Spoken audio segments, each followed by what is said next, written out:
seeing. So, here we are. Your headliner is ready to come up. So he's been here, I don't know, 20,000 times. What more can he say to us? But we love him, don't we? We love him. But you don't know, Timmy is from Reidsville, so he is one of our own, and we are, where did he go? Oh, there he is.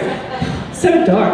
We are welcoming him to the stage as Timmy Sherrill.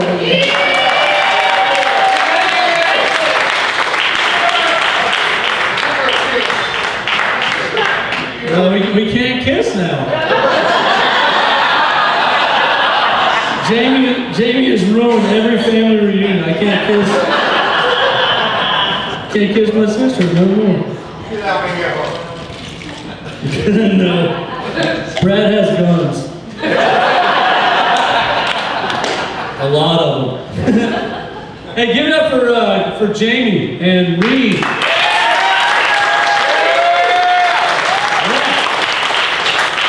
Both of them busting my balls for some reason. I don't know. You know, Reed, his name is the first 4 letters of our town. Thank you. I went to Reidsville Senior High School, graduated with a 70 in English. And Jamie, he's available for kids' birthday parties.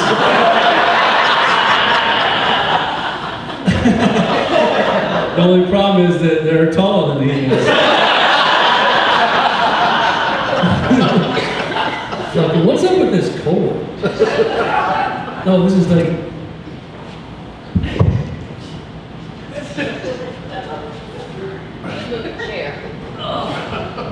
Big boy chair.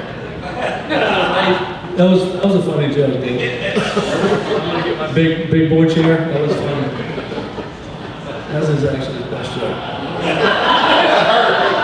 It did hurt. So hey, what's happening? Thank you guys for coming out and enjoying some live comedy. We're gonna have fun. We're gonna have a fun time. We're gonna have a fun weekend. Everybody excited to watch me win tomorrow? I'm winning everything. Putting contest, long drive, close to the pin, hole in one. Okay. No one ever believes me. No one ever believes me. My partner came to me and goes, "I'm getting drunk tomorrow." I was like, "Oh fuck, we're losing. We're totally losing." So I've been here a bunch, like my sister said. Anyone never seen me before? Make some noise.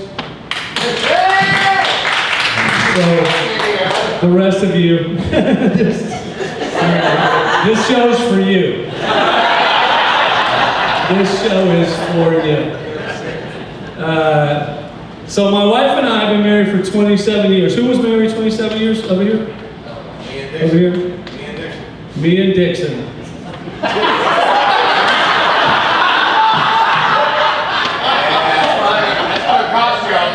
That sounded like 2 factory workers, didn't it?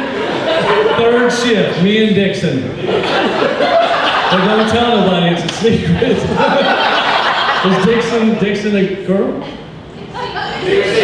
Dixie. That makes a big difference. I heard Dixon, bro. It makes a big difference for me too. All right, well, okay, that makes more sense. Me and Dixie, 27 years. So my wife and I, we're empty nesters now. I don't know if anybody has kids in here, but like, if you're not empty nesting, it's really fun. It's way better than nesting. Way better. So I love them to death, but I'm so glad they're not there anymore. I want you to come visit me once in a while, but just don't live here anymore. So my wife and I, since we've been empty nesters, we've been trying out for the new TV show, Naked and Afraid. That's where I walk around the house naked and she gets like super afraid.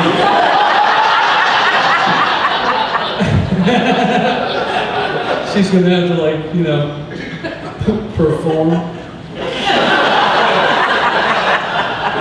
Isn't it weird that we even say the word perform. Like we're in a circus or three-ring. Like I gotta put on a show. After 27 years, you know there's no show. And I've had a vasectomy too, so like, there's no more like push. If you've had a vasectomy, dude, it just kind of, there's like, I equate it to like, you know the attachment you put on your garden hose that has like the grass killer in it. You screw it on in the garden hose, and when the water comes through, it picks up the chemical and like shoots out really hard. So when you have a vasectomy, they basically take that attachment off. Right? So your chemicals are no longer attached, and so the water just streams right out the hose. There's no pickup.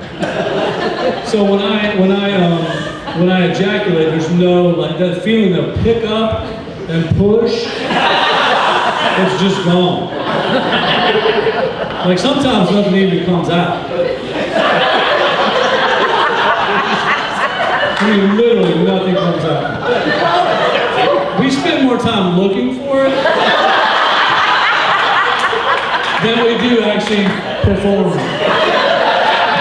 It's weird.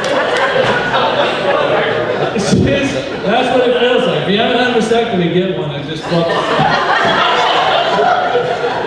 I even asked my daughter, I was like, well, so what's in here now? Like the sperm's gone. Like what's in here? And he's just like, it's just sugar and water. That's what I'm made up. I'm made up of sugar and water now? And she still doesn't like the taste of it? That's basically just missing a little bit of tea. That's all that's missing. Who don't like sugar and water?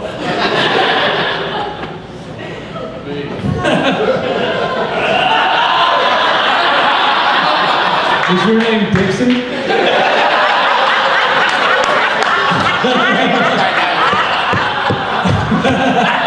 You were third shift at the factory?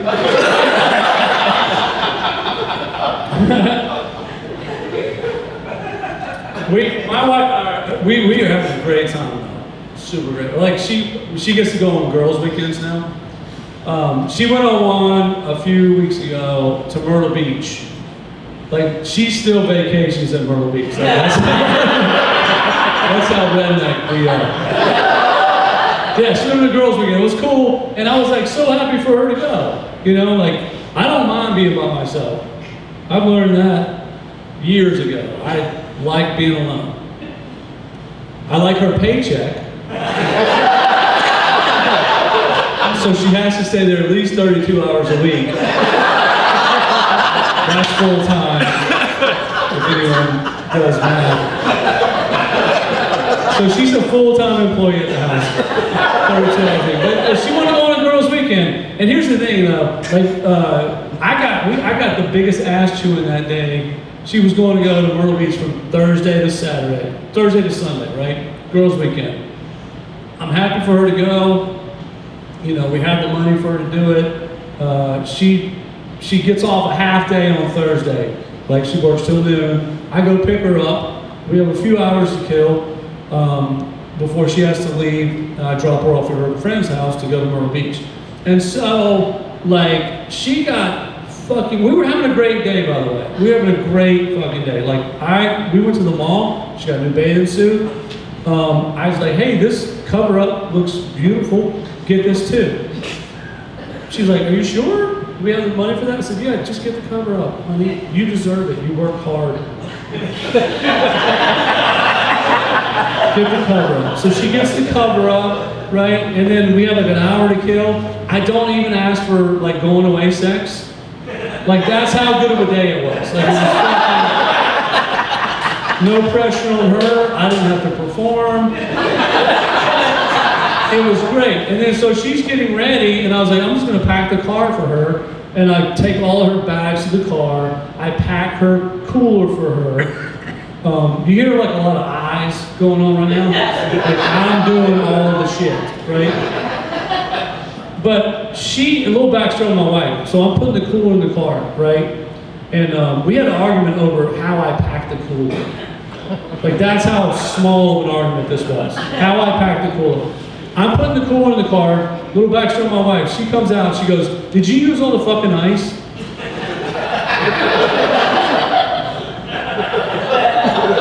Like, I'm doing stuff for her. I'm at the car, leaning in, and I have to turn around and hear, "Did you use all the fucking ice?" Like, I'm 56. If I stay in this position too long, I'm gonna break something. And I'm freezing. Like, yes, I did.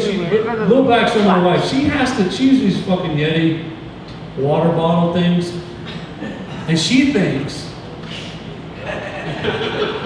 that you have to fill it to the top with ice in order for the water to stay cold the whole time. That's bullshit. It's a Yeti, dude. You can put 1 cube of ice in there. You come back 4 days later, that ice is still in there. It hasn't melted. It's fucking 1 cube of... Right, it's true, right? But she thinks you gotta stuff this fucking thing full of ice and then top it off with water. And I'm like, yes, I did. And she just laid into me about how I used all the ice to pack her shit. And somehow it was my fault. Now, if you've been married for a short amount of time, you'll kind of understand that, you know, she was very mad about that situation. But if you've been married for 27 years, you kind of understand, you know what? She's mad at me, but it's not about the ice. You know, after you've been married for 27 years, anything in that fucking 27 years is fair game. So when I turned around, I was like, frozen time. I was like, what did I do 7 years ago? But you're like disguised it with a bunch of ice. Right? So if you're a young couple, like, let me give you some advice about years later. If you've been married for over 20 some years, it ain't about the little petty stuff. It never is about the petty stuff, is it? No. Never. It's about something that's underlying in your marriage that no one can talk about, and so you just start having little fights about shit that don't matter for no reason. Like, I knew at that moment, it wasn't about the ice. After 27 years, I knew at that moment, my wife just needed a couple of seconds to act like a fucking cunt. That's all that was. That's all I was.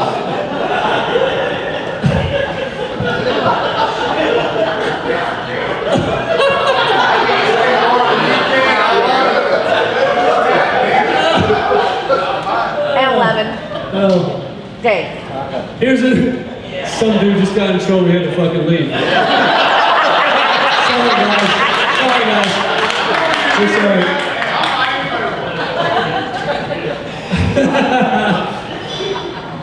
So, and we had another argument not that long ago too, and it was about apple pie.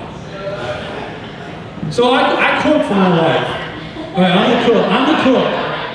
Like, I literally cook everything. I don't know how she's gonna survive when I die.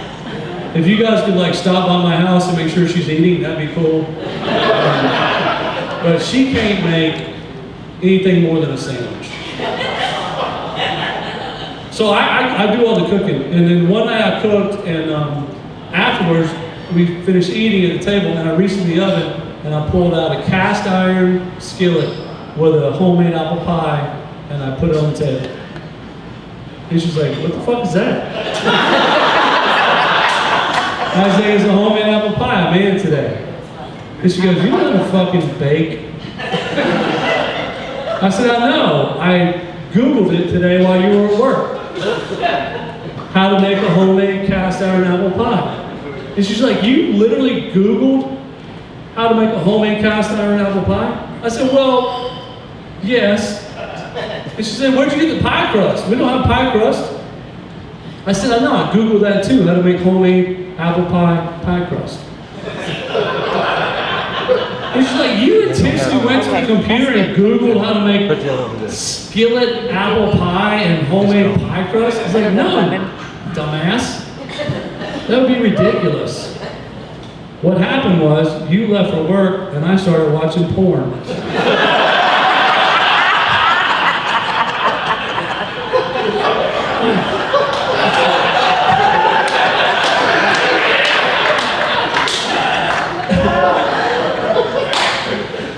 And I'm like 7 videos in.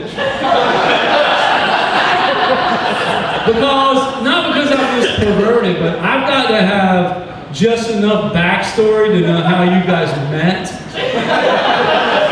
But not enough backstory where you guys are talking the whole fucking time. Like, I need to know like what this scenario is, but it can't be a weird, kinky scenario. It's got to be just, I usually Google search women over 40 that give a shit.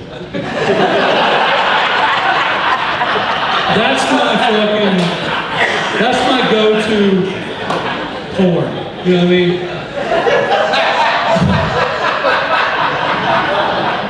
Women over 40 that give a shit enough to still have sex. Like that's my channel, right?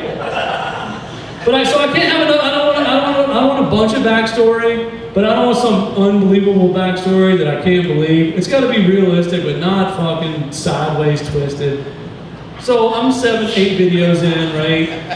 And I find one, and me and this dude are about to like, you know, have a euphoric moment at the same time. Which is usually about 7 minutes, 18 seconds in. I don't watch the 30 minutes stuff, that's just way too long, dude. I'm kind of an OCD problem. So I'm like 7, 18 in, and fucking we're about to U4 together. And I noticed over the female porn actress's shoulder that there was a kitchen in the background, and it had a wall that was nothing but like well-seasoned cast iron skillets hanging on the wall, just well-seasoned, like fucking, like somebody knows what they're doing. And then I remembered that, oh yeah, I have a cast iron skillet that's a little rusted that I need to re-season. And so I stop what I'm doing and I click on how do you re-season a rusted cast iron skillet.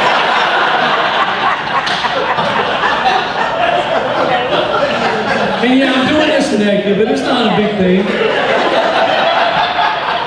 All right? And I was a little hard when I started, but it didn't take long to get semi.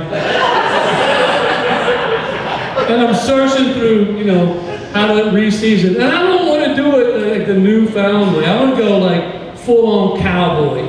So I look for a guy with a cowboy hat and a long mustache. And he's like re-seasoning cast. I was like, this guy knows how to do it old school. So I go in and I learn how to re-season. I got to sand down the, and if you're wondering, it's what you use. It's fucking vinegar. Vinegar is what you use. Vinegar and a little wet sandpaper. You want to wet sand it, okay? So vinegar, if you just soak the rust, it just pulls the rust out of the pores. You take some sandpaper and you wet sandpaper it. If you got one of those little triangle electric things, that's usually like the easiest one to do. But I'm an old school handheld guy, so I just grab some like 120 and sand it out the rust, right? And you just do that a couple of times. And then like you have to use like a very high heating oil. It takes like 3 hours, by the way.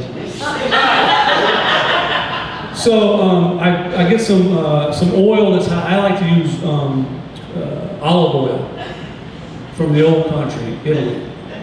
And but they also make a really good one from Africa, but I can't afford that one. But Italy makes a really good high heating oil. So you rub that on there, you put it in the oven. It takes like 3 hours. So I got some time to kill, right? So I'm still Google searching stuff, and I was like, well, now that I got this new season cast iron, what can I make for dinner? And I started seeing all these recipes. And then I see that you can make a cast iron apple pie.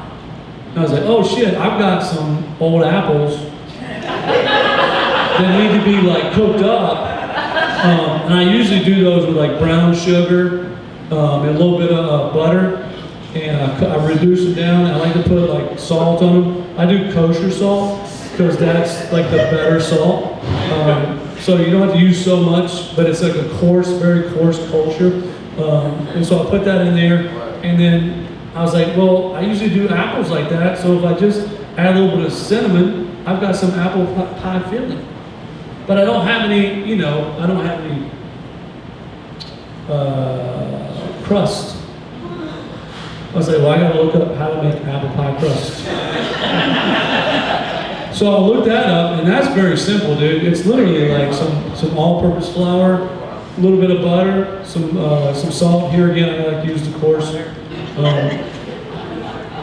salt from, you know, and I make a pie crust. You gotta put it in the fridge, let it sit for like 3 hours till it, you know, gets ready to go. You roll that out. I made some pie crust. I put my pie filling in there. Boom.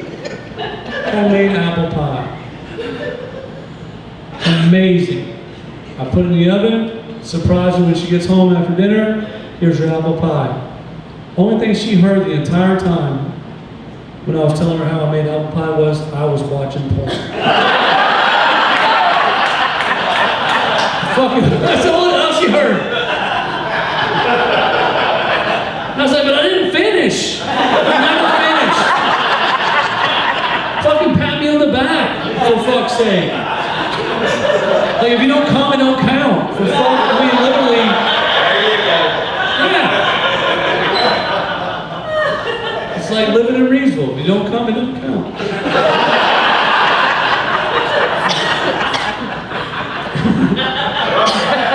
I'll come back for sure. I do love the conversation. My wife and I have the best conversation. She's my best friend, by the way. Give her a round of applause.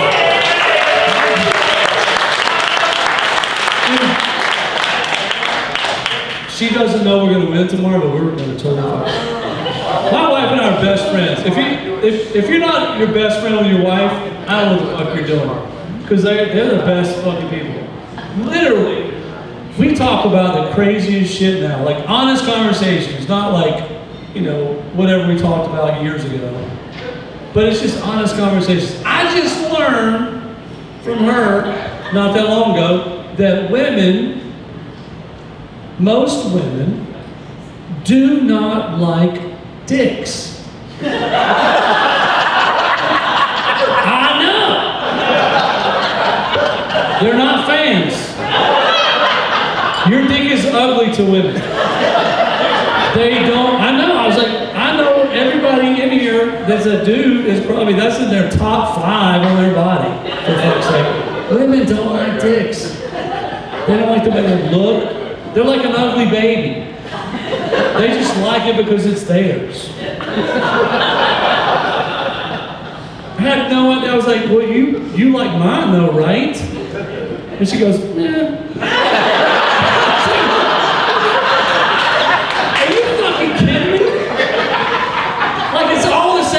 Color.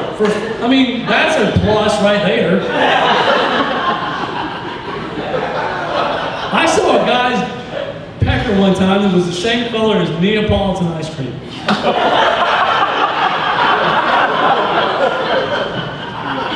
He had all the colors. Yeah, I get that dick. But this one? It's semi-straight, it's fucking all one color. The fireman's hat is beautiful.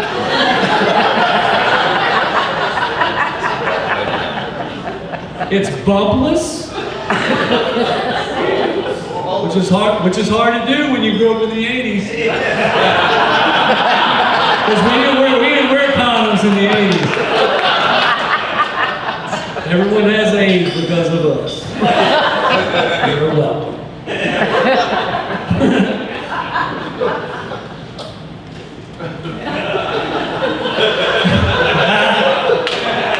I don't even think they sold condoms in Reidsville in the 80s. transfer for a condom.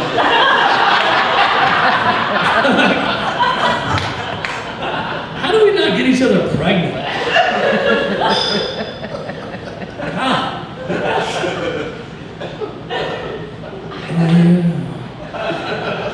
So, why is it that I cannot text and drive? But a 75-year-old woman can drive down the road with a small lap dog in her fucking face. They're just literally looking around a dog's asshole the whole time. Why is that safer than me fucking uploading video? I mean, look, if I could see anything in my lifetime, it would be a lap dog going through the front windshield of a violent car crash. No, in a Christian way though. It fucking, in a Christian way. Like it literally went through the windshield, it landed on a soft shoulder of grass. It's fine, it's fucking wagging its tail, it's licking its own butthole, it's fine. I don't want to hurt animals, I just want to see some lady go, oh shit. Maybe I don't have to fucking take this thing everywhere I go. You know what, think about it. We should actually have texting and driving on our, at the DMV. I mean, think about it, put it on the test. Like if you're not good at it, don't fucking text and drive, okay? I don't want to be around you, but I'm very good at it. Like I can do some shit. I should have literally been a race car driver. I tell my family this all the time. I'm really good at fucking driving with my knees, doing cocaine, texting. But look, just put it on the driver's test. I mean, we're already there anyway. They teach us about 3-point turns and bullshit like that. Put texting and driving on the driving test. Literally, take me out and go, okay, you did great with the 3-point turn. Now I want you to drive down the fucking busiest street in town. I want you to order Grubhub. Order Grubhub. I want you to go to your Instagram. I want you to like some videos. I want you to upload some video. And do a couple of selfies while you're fucking going. Put it on the test. And then if I'm good at it, put it on my license. Can text and drive. So if you get pulled over for it, it's right there for the police officer. Matter of fact, why don't we put bars in DMVs? Take your favorite brewery, put it in DMV. Send us, we're in there fucking around for 3 hours anyway, like waiting on our turn. They send us to the bar, have a couple of beers, put us in the car, drive around, and they're like, oh shit, you're good at 2 beers. I know, I fucking grew up in Reidsville, bro.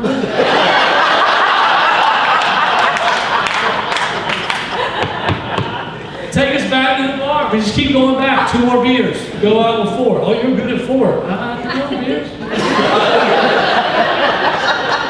Go back and forth. Go for 6. Take us on 6. You're good at 6 too? This is amazing. You're my best one today. I was like, yeah, well, let's go back to the bar. Just keep going back and forth. 2 more beers until you reach your limit. That way you know, and the Department of fucking North Carolina knows how many beers you're good at. I'm good at 8 beers.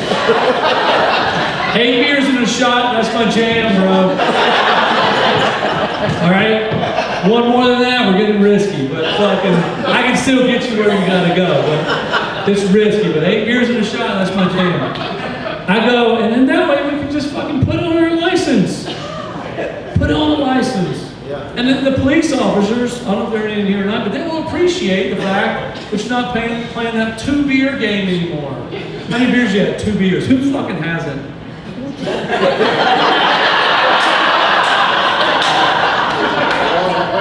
You been drinking? Yeah, 2 beers. Yeah, fuck, I know, bro. Like, what a horrible, to be a cop, it sucks, by the way. But I put it on my license. My license would say shit like this. Timmy Sherrill, veteran, thank you very much.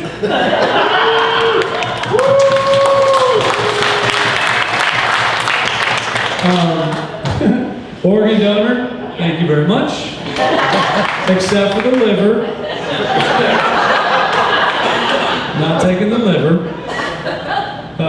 Can text and drive, can upload video and drive, and good up to 8 beers and a shot. And that way the cop pulls me and goes, "You've been drinking tonight?" "Yes, sir, I've had 6. Boom.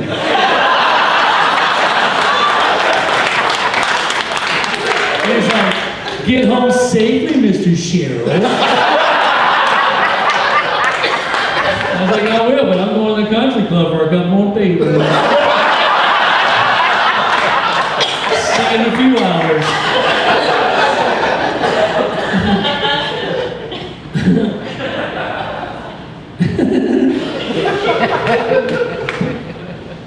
I don't understand the Jack Shack. In today's society, I know a lot of you guys don't know the lingo right now. But the X-rated video stores that are still around, what's going on? Like, is it just like a nostalgia thing? Because porn's free. I don't know if any of you guys know this or not, but if no one knows, porn is free. You can watch it at your house, at your leisure, when your wife goes to work. Why do we still have Jack Shacks? I call them Jack Shacks because I think that's the only reason to go there.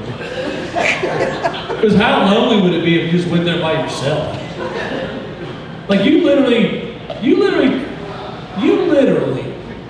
left your free porn in the comfort of your own house to go outside.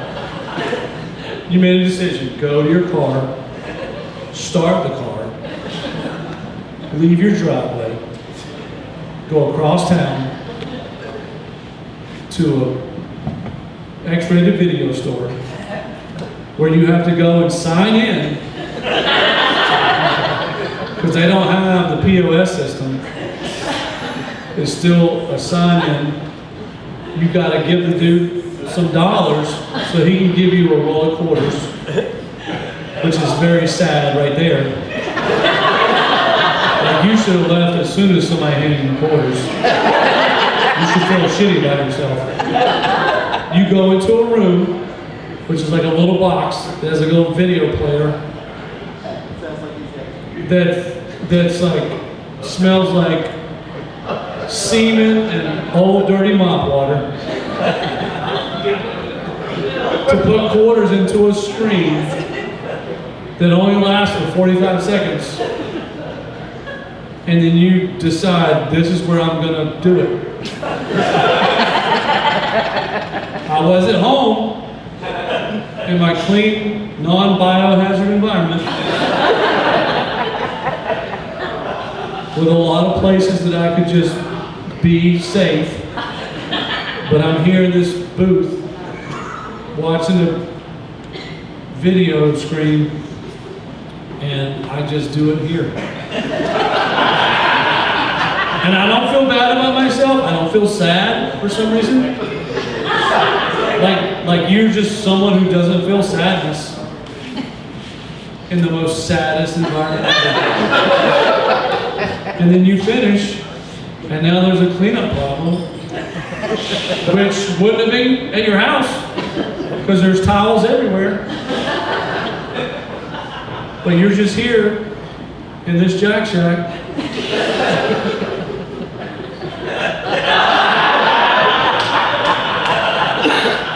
I'll walk the lady in the green dress. She didn't like the Jack Shack. Here's where I draw the line. There's no ending to this. I just didn't know if anyone knew that Jack Shack still is. We have one in Wilmington. It's fucking. It's got a wooden XXX carved out on top of the building. I drove by there 4 years ago. The guy was taking down the wood carved XXX. I was like, oh, this is finally going to close. Dude pulls out of his truck a brand new wood carved XXX that he made out of fucking 4x8 plywood. Replaced the old XXX. I'm like, okay. Does no one see a problem with this but me? All right, I'm gonna end on this. This is one of my favorite jokes, and they shouldn't have left because they're gonna miss the best joke I've ever written. They had dinner reservations. Where? Fucking Reidsville. Nothing's open. Fucking McDonald's closed like 30 minutes ago. No, it don't. It's Tommy. It's Tommy. We can go to Turks and watch 3 guys fucking out drink themselves. Keep going to the Jack Shack. Here's my favorite joke. There are no winners on either side of a glory hole. No winners.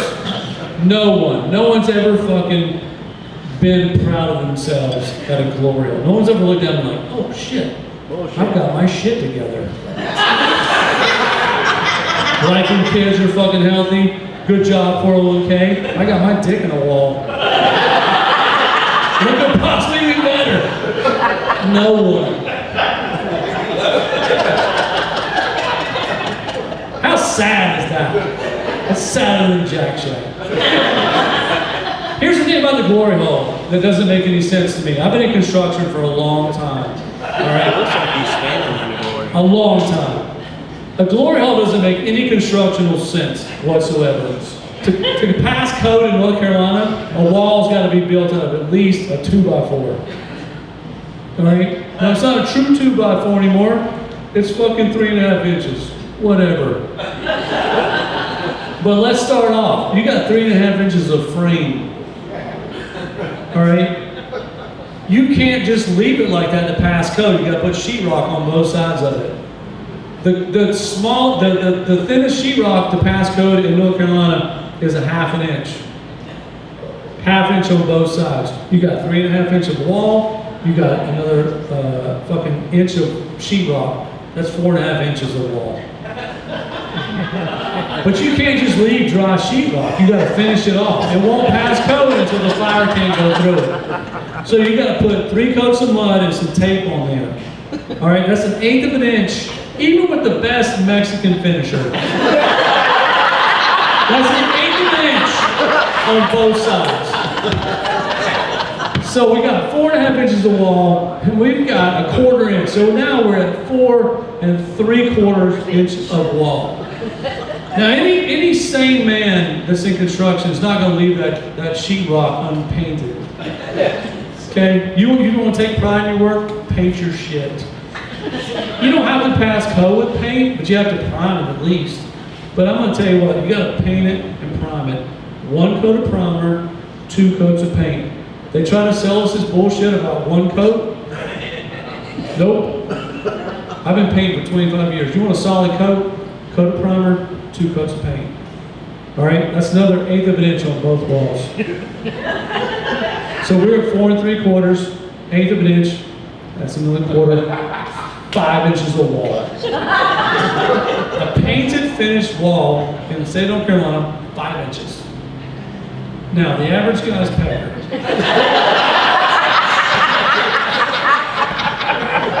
And I'm gonna give you, a lot of you dudes a break in here. Right? 6 inches. You hear all the women, they're like, fuck that. I'm having fucking 3 at best. It's called whiskey dick. 6 inches. So if you put your pecker in a wall that's 5 inches, and you're just all in, like as deep as you can go, like just balls on sheetrock, fucking just pushing the shit out of it, the best you're gonna have is fucking an inch on the other side. That's the best. That's the best. And your fireman's helmet is 1/2 inch. And there's no nerves in that fucking thing. Ladies, leave that motherfucking helmet alone. You drive me crazy when you put your tongue in that hole, dude. Leave it alone. All the nerves are right underneath it. God damn, I don't know who taught you that. Stop it. You got 1/2 inch of workable wiener on that side.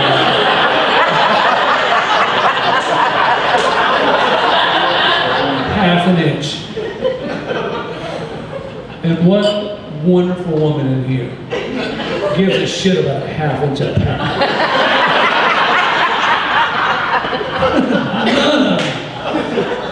None of you guys, get your dick out of the wall.